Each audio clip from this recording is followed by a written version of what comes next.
Welcome to Real Mop Stories. This is your host, James Proctor.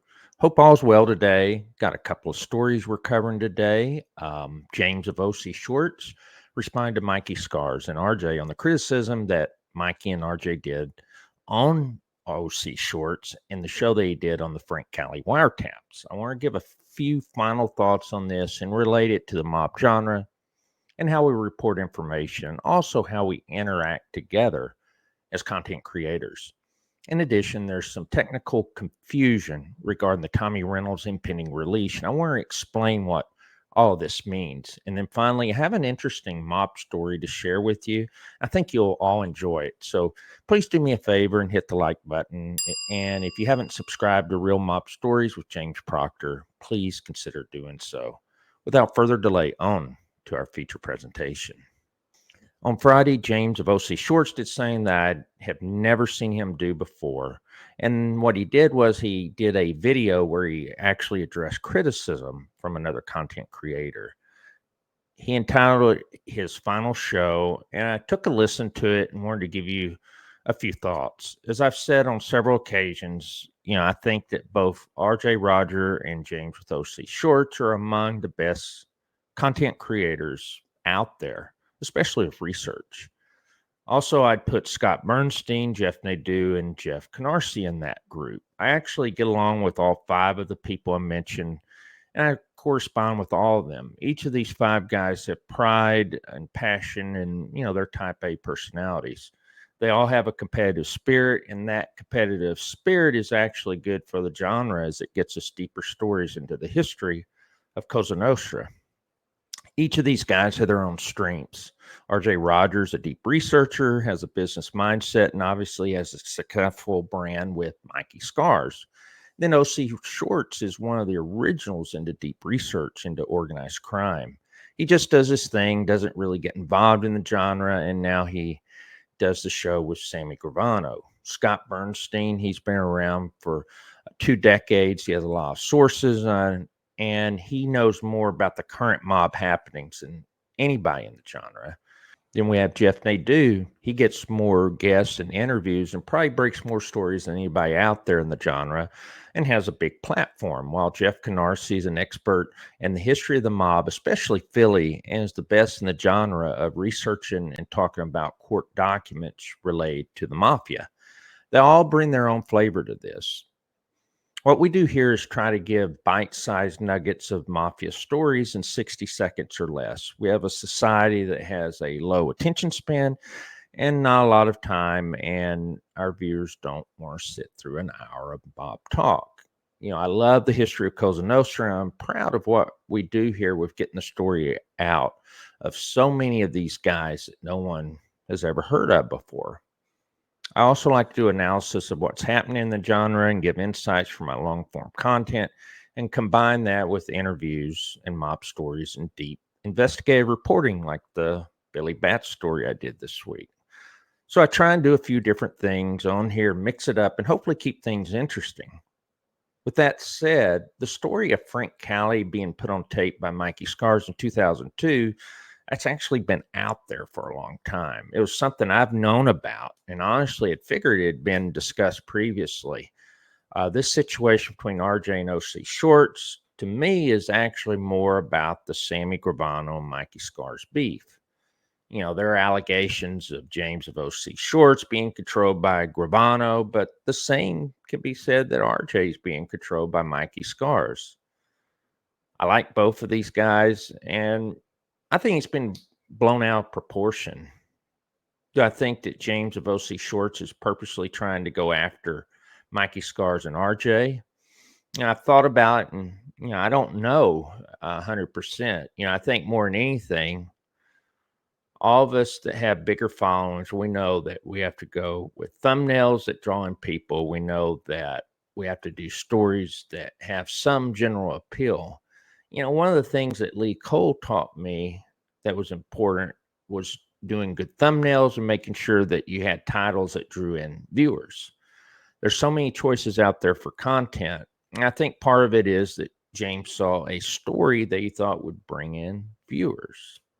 So the problem that Mikey Scars had with stories that OC Shortz said that, or insinuated that the recording of Frank Cali led to indictments that took place. However, as I explained last week, Frank Cali didn't get indicted on anything that was recorded. Also, the information caught on tape of Frank Cali was very general, involved Mikey warning Frank about Jojo Corazzo. Operation O Bridge in 2008, which is 6 years later, is when Frank Cali got pinched, and that was based upon an informant named Joseph Valaro, who owned a Staten Island trucking company. This whole Operation O Bridge, that was one of the biggest indictments ever involving the Gambino family, as you had about 80 people involved. And for the most part, in my opinion, it was more of an attention-getting move by the government. You saw 60 of the 62 defendants pleading guilty. 52 of them faced no more than 3 years in prison. Cali himself got like 9 or 10 months, and he served all that time in MDC, didn't even go to a prison. And I think the one that really got hit the hardest through all this was Charles Corneglia. They were able to tie him to some of his previous murders, and obviously got the a life bid. So he was probably the one that got the biggest punishment out of it, and wasn't really related to the investigation of Operation O Bridge. It just kind of fit in there into that whole idea of RICO and how they tie these crimes together. So, like I said, most of the people pled guilty. They got pretty small sentences. It was mostly related to gambling. They were trying to tie a lot of this, especially like Frank Cali, to Sicily and his contacts there. The Inzerillos were trying to get back into control in Sicily. They had been decimated in the in the 80s, so a lot of them had came over to the States, became Gambinos. They were mostly drug guys, but anyway, they were trying to reestablish some of that relationship. And then the Gambino family during this time was what you saw, especially you had Jackie Nose and then Frank Cali. They were really the family was kind of going away from the Gottis and that type of where that leadership had been in place since 85 to 8, which is 6 years later, is when Frank more of the Sicilian faction having control of that family. So anyway, I thought it was kind of interesting. Just wanted to let you know what was going on. So to conclude on that, I like both RJ and James with OC Shortz. I think both of them are professional. They're passionate. I do think that when you do a show with informants the way that they both do, it'll put yourself up for criticism. And the problem we see with many informants is that they lie, and then they come out on YouTube and try to redefine their legacy. Even with Henry Hill, we see what he did, making up so much that isn't true, that was in Wise Guy book and then in the subsequent movie Goodfellas. We have the same with Sal Polisi. I'll tell you this, that there was no Sinatra Club. Sal Polisi didn't run a place where John Gotti and all these 5 families would come play cards. It's all bullshit. He's worse than Henry Hill about lying. And there was no Sinatra Club. It was never mentioned by any of the mob guys or any court documents. Only thing ever mentioned was Sal Polisi and Sal Polisi's books. So the point is that in some ways, when you do a show with an informant, you set yourself up for this type of criticism. And that's why I'm glad that I don't have a co-host that's a mob guy. I just think it can limit some of what you do. So, just let me know your thoughts in the comments. And then just a quick update on Tommy Reynolds and his impending release. I have a few screenshots I'm going to show you. These actually came from Trad Mark's Razor on the Wire YouTube channel in his community page. So a lot of you see that the Bureau of Prisons website states their release day of August 2026. And now I understand why this is the case and what's been going on. So we've been reporting that Tommy Reynolds is being released under a compassionate release. But what I see in the paperwork, that it's actually a sentence reduction. And those are technically two different things. So the mandate, or the compassionate release statute, has certain criteria and rules, while sentence reduction is a little different. You could say that someone getting their sentence reduced would be a judge showing compassion, but the idea or the statute of compassionate release is actually a little different. So originally Tommy got life in prison, I believe it was around 1999 2000, and then in 2004 so he gets that life sentence reduced to 42 years due to an agreement that prosecution had made pre-trial with Tommy, that if he pled guilty he'd get a sentence lower than life. In 2022, Chad Marks helped Tommy get another reduction in sentence from 42 years to 36 years. And what we see, what was decided last month, September 2024, is the judge reduced the sentence further from 36 years to 32 years. So we know that Tommy originally, before this decision 2024, you would see a 2030 release date. This was in place after the successful 2022 reduction. And now the sentence is reduced another 4 years, and that's why we see a 2026 date. So understand that if he serves 100% of the 32-year sentence, Tommy Reynolds will be getting out in 2026. So that's why the Bureau of Prisons inmate search shows the 2026 date. It's based upon if he serves 100% of the 32-year sentence. But understand, in the federal system, an inmate can get out after serving 85% of his sentence. So what that means today, in October 2024, Tommy Reynolds is eligible for release now. If you look at the paperwork, the judge is saying, to get him released as soon as possible. What we also saw that helped to drive this decision was that Tommy completed some programs the court's wanting him to do. And as a result of that, it was a catalyst for the decision to knock the additional 4 years off of the sentence. So for all those wondering, Tommy will be released anytime now to a halfway house, and Chad Marks is going to let us know when this happens, and he's going to conduct an interview. He'll go wherever Tommy is and do an in-person interview with him. So now to our final mob story today. We're going to talk about an interesting mob guy named Rudy Farone. He was a capo regime for the Jersey DeCavalcante family, but he actually ran a crew in Brooklyn. A lot of people don't realize that the Jersey family, the DeCavalcantes, had a crew in Brooklyn and another crew in Manhattan. These crews, were under the DeCavalcante family. They were a little different than what you saw in Elizabeth. So the DeCavalcante family, they're one of the oldest of the families. They're out of Elizabeth, New Jersey.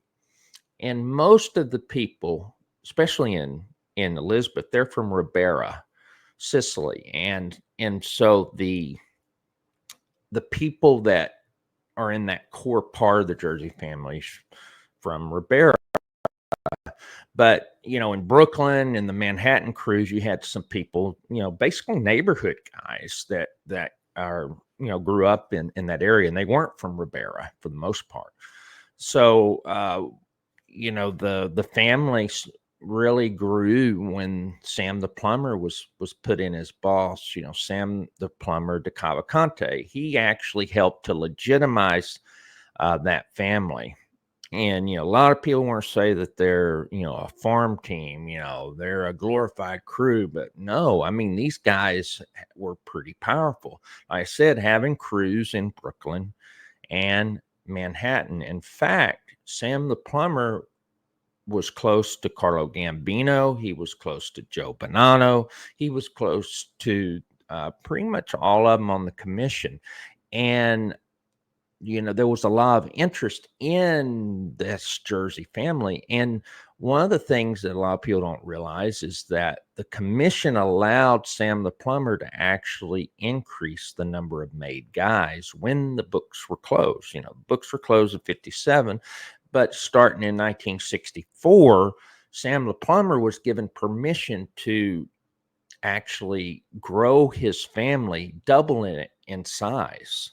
So you had these guys getting made in the 60s. The books didn't get reopened till 76. So for New York, for the most part, there wasn't any mob inductions. There were an occasional induction if someone died, they need to replace them, that type of thing, but it's very rare. But with Sam the Plumber, he was allowed to make, 20, 25 guys. And a lot of those guys were there in Brooklyn and Manhattan. And a lot of the guys wanted to actually be part of the DeCavalcante family instead of being part of, one of the five families. So you had a lot of these guys that got made in the 60s.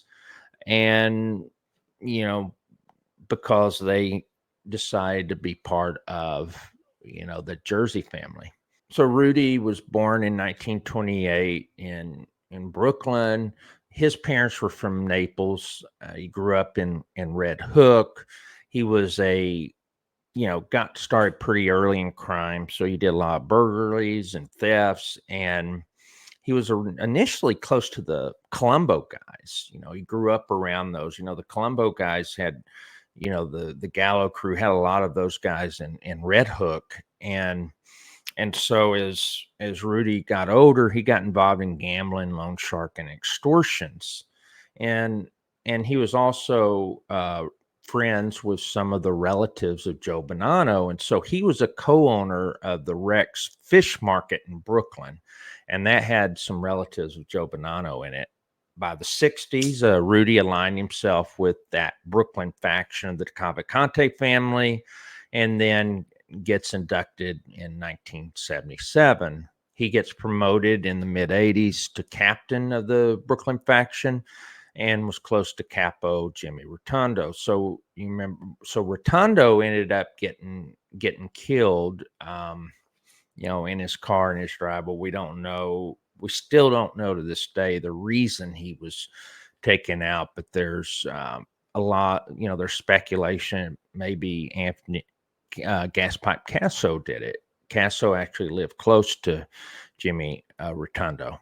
But Farone operated a social club in Park Slope, and he had another guy, a Colombo guy named Joe Smash, that he operated the Park Slope Social Club with. And I know I've talked with Chris Colombo. Chris really liked Rudy, and there was a kind of a spoof movie called Godfather 3, the unauthorized sequel, that Chris Colombo did with Joe Smash's son, Christopher. And it was filmed at that social club there. And so I'm trying to get my hands on the movie. Chris was telling me that he sent a copy over to Jerry Capisi. One of the things that we need to do is try to get it digitized, because I believe it's on tape or something. But, it's really interesting, especially seeing some of that scenery inside of a social club. And, you had several of the Farone guys that were seen during this this film. And like I said, there were several mob hits that took place in the garage of Rudy Farone. He lived in Mill Basin. He was involved in the John D'Amato hit, and then Joey Garofano. And then Rudy passed away in 1997. He was 68 years old. And, it's kind of interesting. I found an article from actually 1970. This was a kind of a wild situation. We see here that there was a grand jury indicts ex-con on betting and assault charges. So this is talking about, 3 people, including Farone. So what happened is that they're saying that Farone was a alleged member of a $4 million a year Brooklyn gambling ring. This was back in 1970. So he's indicted on assault and gambling charges, but then he's accused of beating and stomping a 19-year-old kid who tried to save an elderly man from being beat up. And so they said that this kid, Thomas Clementi, was in a hamburger stand there at 92nd Street and 4th Avenue. They were in Fort Hamilton. And at 3 a.m., 3 men entered this hamburger stand and began pushing around an elderly guy.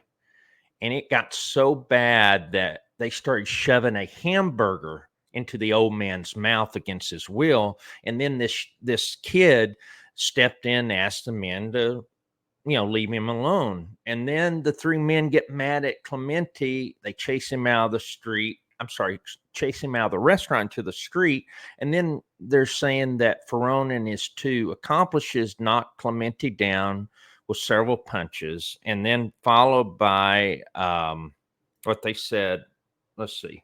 They said that followed by, then they kicked him around. They kicked him in the head and body. So basically they beat him up with punches. He gets knocked down. Then they start kicking him on his head and body.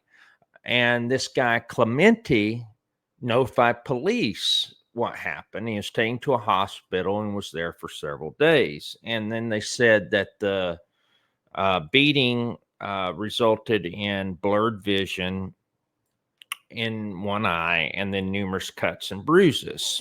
So then after the police are called, Clementi goes to the hospital, and, they find out it was Farone. And then about 90 minutes later, Farone is apprehended in his 1972 Cadillac.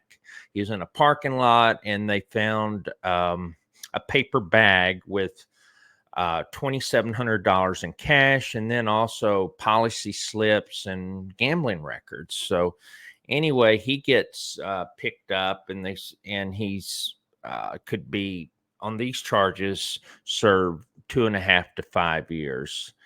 But it just surprises me thinking about this in the early 70s how this guy Clementi didn't get taken out. You didn't call the police. This was an Italian kid. You didn't call the police. So when things like that happen. But to imagine that they go after an elderly man, they're shoving a hamburger in his mouth. That was a hell of a scene. So anyway, I just wanted to share that. And then later, this is going back into 1998. Kind of interesting. So during the 1990s, you had, by this time, Rudy Farone was the Brooklyn faction capo regime. And so he was actually dining at Ember's Steakhouse. So Ember's was in 3rd Avenue in Bay Ridge. And Farone got into an argument with a young parking lot attendant, and then it turned into a fist fight. And this parking lot attendant, was younger, bigger, whatever. He won the fist fight. And then later, Farone told members of his crew about this. And then a few nights later, Farone sends Vinny Ocean Palermo, Anthony Capo, and then Frankie the Beast Gambino, and 2 other individuals, to give this unknown parking lot attendant a beating. They'd all return to the same Ember's parking lot. They beat the man bloody with baseball bats, blackjacks, and a pipe. Also, Frankie the Beast accidentally hit one of his fellow gangsters with his pipe by accident. And Anthony Capo actually described in court how he approached this attendant and sprayed mace in the guy's face. So it's obvious the kid didn't know that Farone was a high-ranking Brooklyn Mafia captain. But, you know, Embers was a mob-connected restaurant, and mobsters were known to eat there. Farone ended up dying, you know, a few years later in 1997. So, you know, this incident must have happened, you know, 1995 or 1996. So just thought it was kind of interesting. Like I said, Farone was a interesting character, you know, became a captain in the Jersey family. He was well respected, but, you know, he did, when he got drunk, he could be a handful. That's all I have for you today. Please hit the like button and consider subscribing to the channel. Let me know what you think about OC Shortz video talking about Mikey Scars and RJ. Do you think that Sammy is controlling OC Shortz? What about RJ? Is he being controlled by Mikey Scars? Let me know in the comments below. Until next time, take care, stay safe, and God bless you always.